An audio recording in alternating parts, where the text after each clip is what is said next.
Website. Maybe you're thinking about having your first one made, or maybe you just need a new, better one. In any case, you should know at least some of the basics about web design.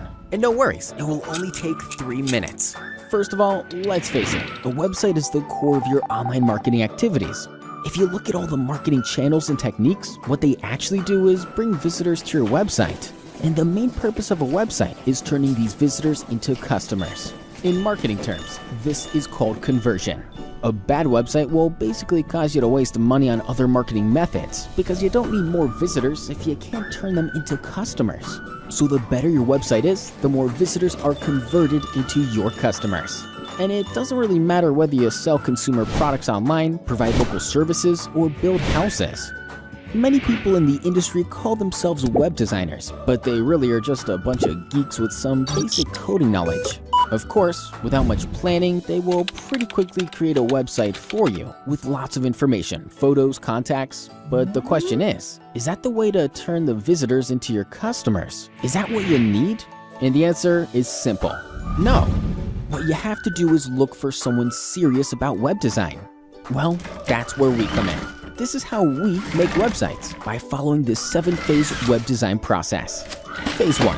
Analysis. The first step is always about information gathering, identifying things like the website purpose, goals, and target audience.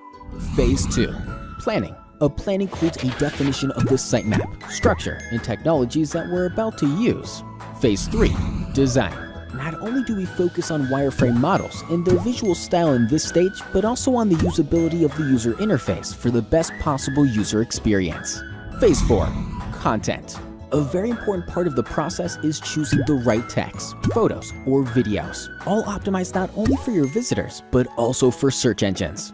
Phase 5. Development. Here, we actually create the website using the hypertext markup language and cascading style sheets with some help from databases and other technologies as well.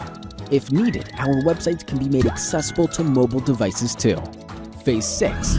Testing. We test all the technical features like code and scripts, compatibility with major browsers, but we also ask ourselves if the website really fulfills its purpose. Phase 7. Deployment. After we launch the site, our job is definitely not done yet. We always monitor what's happening after the start, enabling us to fix any possible deficiencies. And if you want, we can also manage the future maintenance and updates for you. As you have just seen, web design is a very complex process, but we believe this is how websites should be done, and our customers agree. And if you share our passion for high-quality websites, let's get in touch. We'll be happy to help you with what we do best.